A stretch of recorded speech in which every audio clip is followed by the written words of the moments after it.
श्रोताओं, इस वक्त अपने रेडियो सेट पर आपने ट्यून किया है आकाशवाणी वाराणसी एफएम और हम लेकर हाजिर हैं कार्यक्रम लोक रंग, जो आधारित है हमारे श्रोताओं के भेजे हुए व्हाट्सएप संदेशों पर। तो इस प्रोग्राम में आज आपके साथ रहेगी, आपके संदेशों के साथ रहेगी आपकी रेडियो दोस्त अंजू तिवारी। स्वीकार कीजिए हमारा प्यार भरा नमस्कार और आप सभी श्रोताओं का इस कार्यक्रम में बहुत बहुत स्वागत है।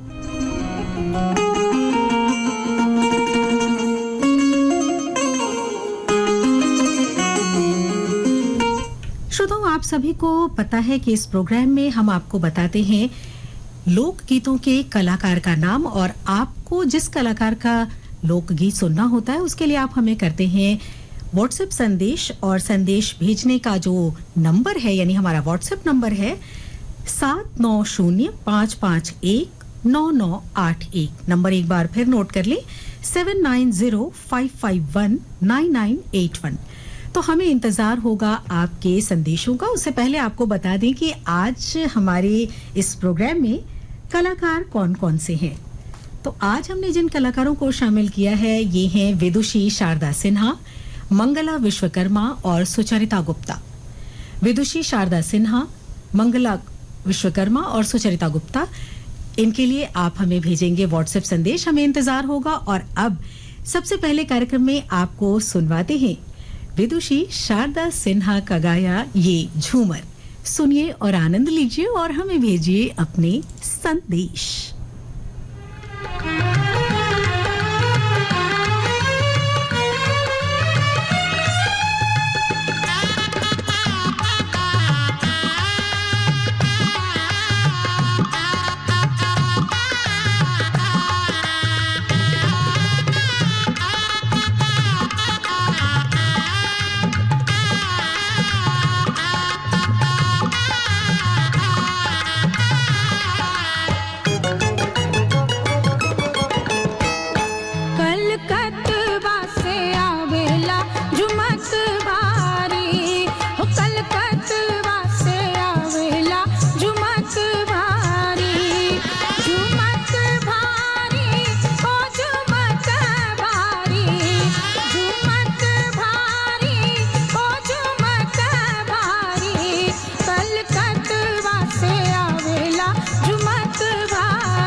जब भी आप संदेश भेजें तो अपने संदेश में सबसे पहले कलाकार का नाम अवश्य लिखें। और हाँ, दूसरा जो लोकगीत आपको सुनवाएंगे वो है मंगला विश्वकर्मा का।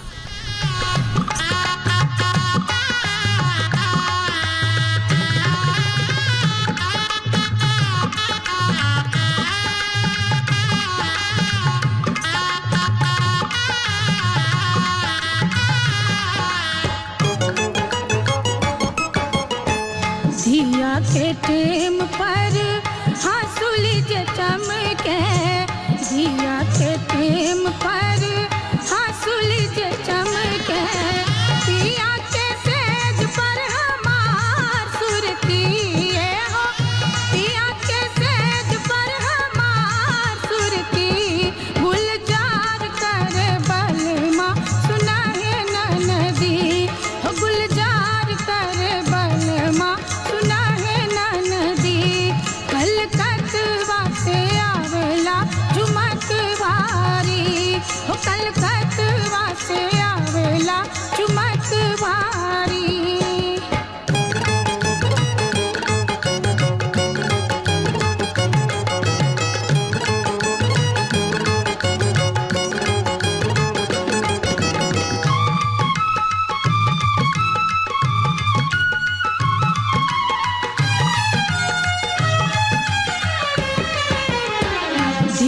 के टेम पर झुमका जे चमके दिया के टेम पर झुमका जे चमके पिया के सेज पर हमार सुरती हो पिया के सेज पर हमार सुरती गुलजार करे बलमा सुना है ननदी गुलजार करे बलमा सुना है ननदी कलकत्ता से आवेला झुमक वारी कलकत्ता से आवेला झुमक वारी। आप सुन रही थी अभी विदुषी शारदा सिन्हा की आवाज में ये झूमर, और इस झूमर को सुनने के लिए हमें जिन श्रोताओं ने संदेश भेजे हैं ये हैं आदर्श नगर मलोट पंजाब से राज शर्मा, मीना शर्मा, योगेश शर्मा, मैंडी शर्मा, सौरभ शर्मा, सायना और निवान शर्मा। ये संदेश हमारे पास आया है दिलदार नगर गांव गाजीपुर से जनार्दन पांडे, लक्ष्मीकांत पांडे, बबलू तिवारी और कयूम शाह का।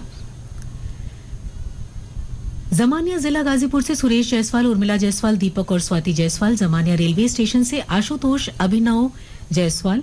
गम्हरिया जमशेदपुर से विपिन जायसवाल, स्वाति, देव कुमार और आर्य कुमार जायसवाल। और स्टेशन रोड जमानिया से एसपी जायसवाल और डिम्पल जायसवाल का। अगला संदेश आया है भागवत वर्मा, गुलाब दास, प्रकाश इंगोले, हनुमान दास साहू का दतरेंगी से। शारदा सिन्हा का गीत सुनने के लिए ही ये संदेश हमें भेजा है परवेज अहमद ने शुकुलपुरा वाराणसी से। नीरज कुमार मंडल, दिव्यांशु कुमार, स्नेहा, प्रिया, सविता देवी और इनके परिवार के सदस्यों ने हमें जिला गोड्डा झारखंड से संदेश भेजा है। कनेरा मोहल्ला पटियाला से बट्टा परिवार के लोगों का संदेश आया है। मुकेश बट्टा, नीलम बट्टा, नितिन, पलक, करण, गीतू, निहारिका, हार्दिक और वंश बट्टा ने हमें संदेश भेजा है। दतरेंगी भाटापारा छत्तीसगढ़ से हीरामणि वर्मा, पारसमणि वर्मा, पुष्पेंद्र मणि वर्मा और नोखे लाल वर्मा का संदेश प्राप्त हुआ है। कोटवा नारायणपुर बाबापट्टी बलिया से ओम प्रकाश राय, श्रीमती उषा राय, अमित कुमार राय, हैप्पी राय। दुबिहा नेवादा जिला गाजीपुर से प्रतीक राय, श्रीमती रोशनी राय, प्रांजल राय। शेरपुर कला जिला गाजीपुर से अवधेश राय, श्रीमती प्रीति राय और नवनीत राय का संदेश प्राप्त हुआ है। अगला संदेश हमारे पास आया है जलालाबाद वेस्ट से सुरेश गगनेजा, पूनम गगनेजा, विशाल, प्रिया, दिशानी और निमित आहूजा का। ये संदेश भेजा है मोताला महाराष्ट्र से विजय सुरलकर, रतन मारा सुरलकर, आरती गौरी और ओम कुमार सुरलकर का। ग्राम पीपरलोड सरगांव छत्तीसगढ़ से संदेश भेजने वाले श्रोता हैं दीपेश वर्मा, पूनम वर्मा, ज्योति और शिवांश वर्मा। भारत भूषण, अंजू श्रीवास्तव, दिव्येंदु भूषण, संस्कृति और पौरुष ने हमें संदेश भेजा है रामगढ़ कैंट से। गोपालगढ़ राजस्थान से धर्मेंद्र छिपा, कपिल छिपा, ईशान चौहान और पूजा परिहार ने हमें संदेश भेजा है। अगला संदेश हमारे पास आया है तहसील वरुड़, जिला अमरावती, महाराष्ट्र से मुकेश कासलेकर, दिनकर कासलेकर का। ये संदेश है गांव चौहलदा बागपत से संजय ढिंगिया, नमन ढिंगिया और कमल साहनी का। साबतपुर छत्तीसगढ़ से ऋषि सेन, रितेश सेन, हर्ष कुमार सेन ने संदेश भेजा है। मजनू कटीला से कमल बालूजा, मधु बालूजा, सागर, उमंग मलिक, आकांक्षा मलिक और माही मलिक का संदेश प्राप्त हुआ है। बाबा कुटीर रायगढ़ से शिव कुमार चौहान, संक्रांति चौहान, रितेश कुमार, राजेश्वरी चौहान और उत्कर्ष चौहान ने हमें संदेश भेजा है। पोफाली से जयराम सिंगणकर, दिशांत कुमार सिंगणकर और अर्पिता जी का संदेश मिला है। गम्हरिया जमशेदपुर से रोहन और आर्य जायसवाल, बबुरी बाजार चंदौली से विजय सरोज जायसवाल, रामनगर कदमा जमशेदपुर से मुराहू और देवंती जायसवाल, चकिया बाजार चंदौली से सुंदर और सुमन जायसवाल का संदेश प्राप्त हुआ है। श्रोताओं, आपसे ये अनुरोध है कि संदेश एक बार ही भेजें। भोलानाथ प्रजापति, दीनानाथ प्रजापति, दिशा प्रजापति, संजय प्रजापति, निखिल प्रजापति, फत्तूपुर, गौरी शंकर, जौनपुर से ये संदेश इन्होंने हमें भेजा है।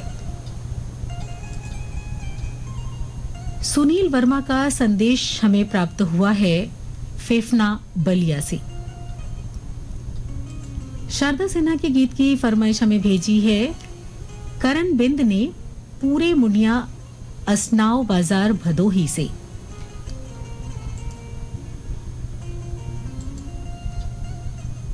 अगला संदेश आया है छत्तीसगढ़ हसदा से कमलेश साहू, जितेंद्र साहू, पायल साहू का। मुगल सराय पटेल नगर से सुनील कुमार सिंह ने हमें संदेश भेजा है। ये संदेश आया है रविंद्रनाथ सिंह, रमन कुमार, जयंत कुमार देवरिया से इन्होंने हमें संदेश भेजा है। नुआओ रामगढ़ मोहनिया कैमूर बिहार से संदेश प्राप्त हुआ है। कोटवा कपिलधारा सरायमोहना वाराणसी से रतिनाथ त्रिपाठी, राखी आर्या, एंद्री, ओमनाथ सारंग, शिवांग रोली, अदिति और इनकी माताजी निर्मला त्रिपाठी का संदेश प्राप्त हुआ है। ग्राम बहुआरा पोस्ट दिलदार नगर गाजीपुर से ये संदेश हमें भेजा है अकलू राम और केदार राम ने।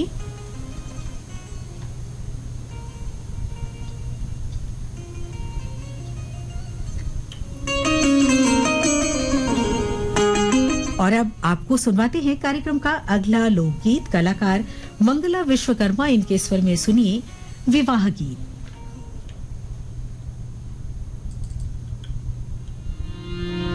कहवाले आवेला रुन झुन बाजन, कहवाले आवेला निशान जी, कहवाले आवेला रुन झुन बाजन, कहवाले निशान जी।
मंगला विश्वकर्मा के गाए लोकगीत के लिए हमें फरमाइश आई है ताज मोहम्मद अंसारी, गुलाम साबिर राही महाराज जहां की आजाद नगर लक्सर हरिद्वार उत्तराखंड से।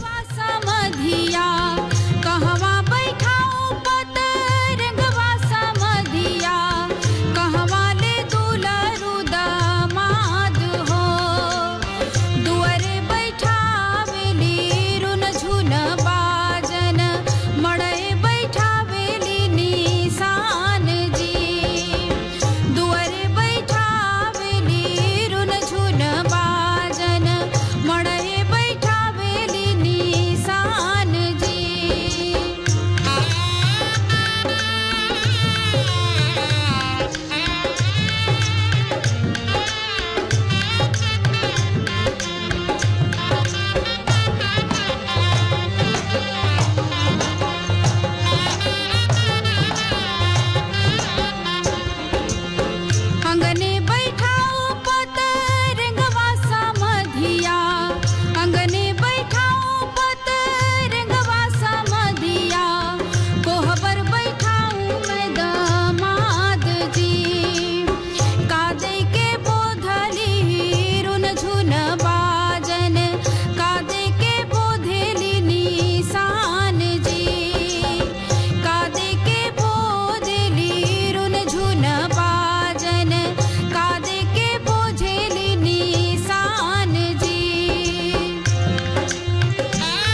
मंगला विश्वकर्मा के स्वर में आप सुन रहे थे विवाह गीत, और इस विज्ञापन के बाद हम आपको बताएंगे कि हमारे किन श्रोताओं ने हमें फरमाइश भेजी है। सुनो ना, हाँ? सोच रहा हूँ अपना बिजनेस क्यों न बढ़ा लूं। तो रोका किसने है? हाँ? रोका तो किसी ने नहीं, पर समझ नहीं आ रहा कि मदद किससे मांगूं। मुझसे। तुमसे? तो अच्छा बताओ फिर। आकाशवाणी है ना, मैंने सुना है उसका नेटवर्क देश भर में फैला है। पर उससे मेरा क्या फायदा? देखो, फायदा है, जिस शहर में चाहो विज्ञापन की मदद से उपभोक्ताओं तक पहुंच जाओ। पर अब ये भी तो बता दो कि आकाशवाणी से संपर्क कैसे करूं? बहुत आसान है, मैं बताती हूँ। नंबर नोट करो। 054-222-7658। ओ, 054-222-7658। लो अभी फोन लगाता हूँ। 054-222-7658।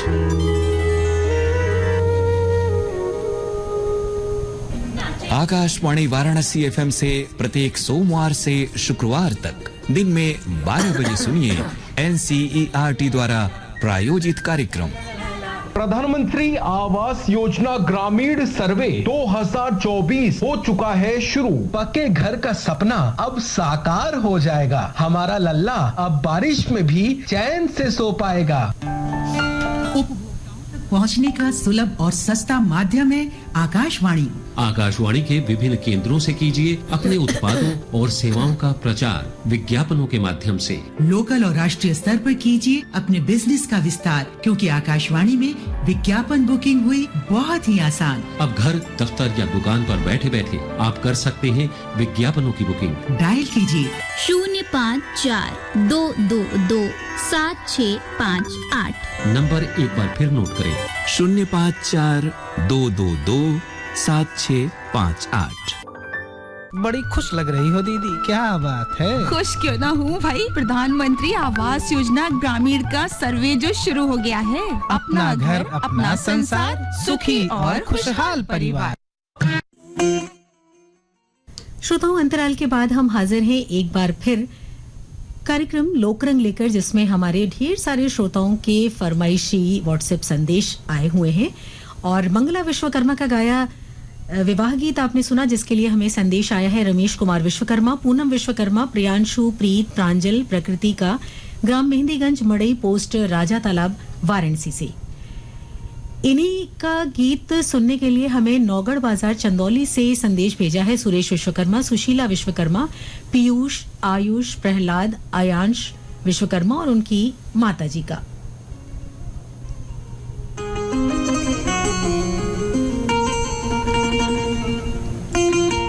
अगला संदेश है ग्राम नागर कोहुरा, जिला राजनांदगांव, छत्तीसगढ़ से बबलू साहू, जामुन देवी साहू, प्रेम, पूजा, दुष्यंत, प्रांजल, समीक्षा और बेबी आराध्या साहू। ये संदेश हमें आया है एडवोकेट वारिस अली खान, इस्लामुन निशा, शकील अहमद, शहनाज खान और दानिश का, संजय नगर, ऐशबाग, लखनऊ से।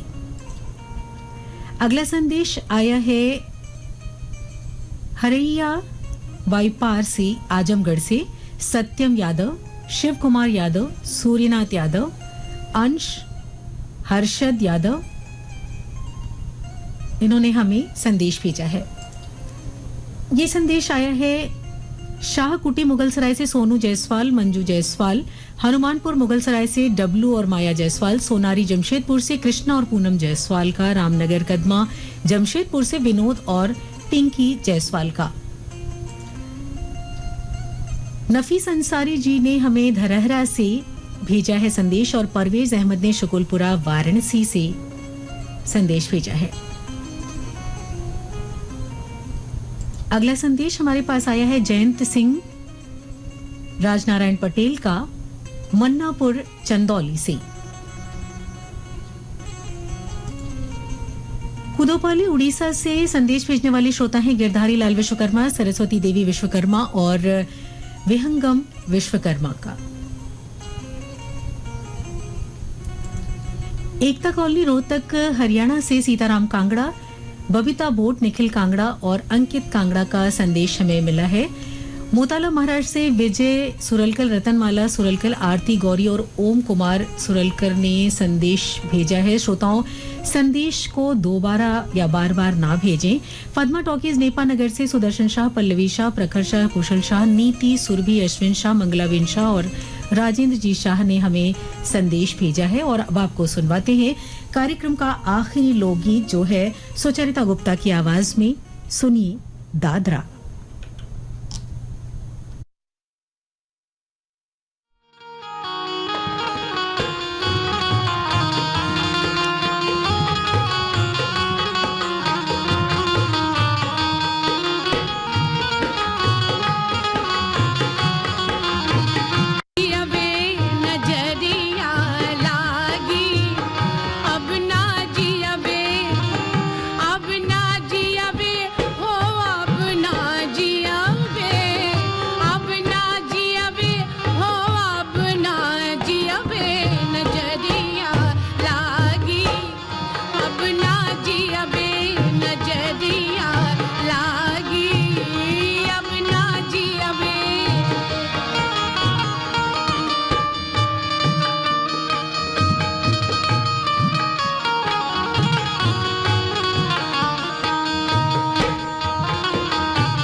सुचरिता गुप्ता के गाए लोकगीत सुनने के लिए हमें संदेश भेजा है शशिधर पाल, कौशल जायसवाल, अतुल जायसवाल, मीरा पाल। इन्होंने संदेश भेजा है भराईपारा मछली शहर जौनपुर से।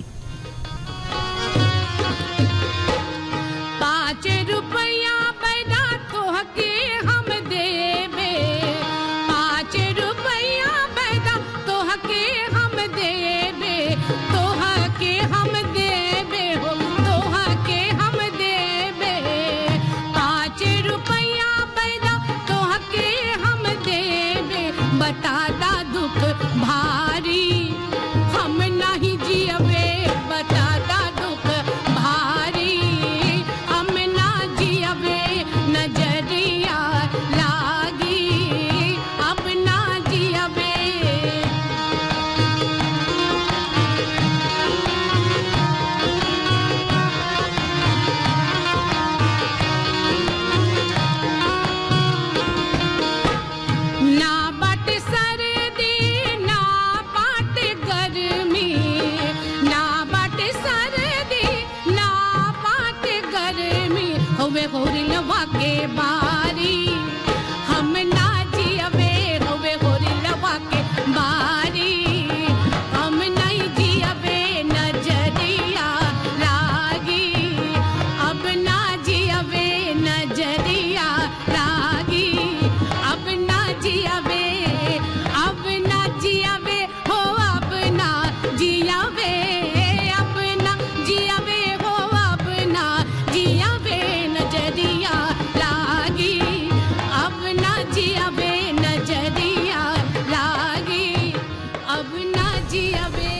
सुचरिता गुप्ता की आवाज में आप सुन रहे थे दादरा। और अब आपको बता दें उन श्रोताओं के नाम जिन्होंने हमें संदेश भेजा है। गिर्रा पलारी छत्तीसगढ़ से वीरेंद्र कुमार साहू, सोनू आशीष कपिल साहू ने।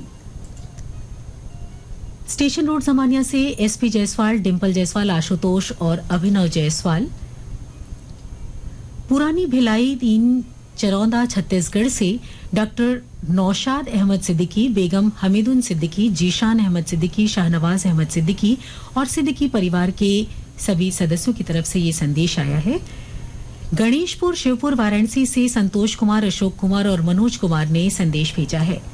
ये संदेश आया है रिंगनी छत्तीसगढ़ से दिनेश वर्मा और करुणा वर्मा का। बटाऊबी रामनगर वाराणसी से केशु, शिवांश, अतुल, कविता, नेहा, निधि, अंजू और ऋषु ने हमें संदेश भेजा है। पिपरिया जिला कबीरधाम से कमलकांत गुप्ता, श्रीमती दीपा और रिमझिम गुप्ता का संदेश आया है। लोरमी चचेड़ी छत्तीसगढ़ से संदेश भेजने वाले श्रोता हैं शंकर कोलाम, संतोषी कोलाम, संजय कोलाम, संध्या कोलाम और शिवम कोलाम। रविंद्र नाथ सिंह, रमन कुमार, जयंत कुमार ने देवरिया नुआओ रामगढ़ से, मोहनिया कैमूर बिहार से हमें ये संदेश भेजा है और ये संदेश भी शायद रिपीट हुआ है, प्लीज ऐसा ना करें।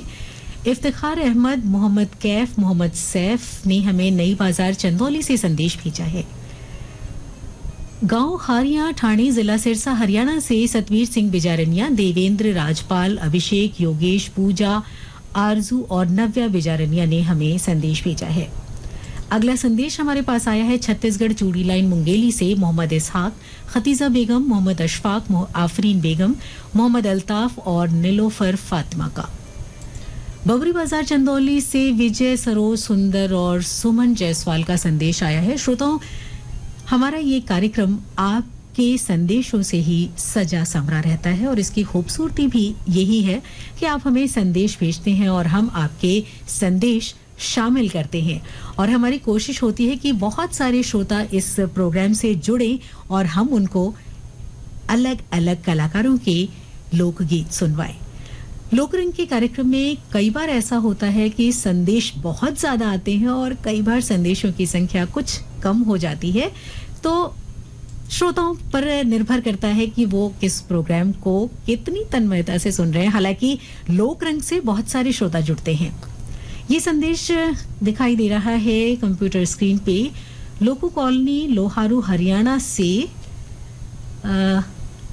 बिल्लू सिंह चिंडालिया, लक्ष्मी देवी, सुरेंद्र कुमार, बरखा, योगेंद्र कुमार, नरेंद्र कुमार का ये संदेश है हमारे पास जो आया है। अगला संदेश जो दिखाई दे रहा है ये पोटिया कला दुर्ग से संजय साहू, सुजाता साहू, शशांक साहू और सीमा साहू का है।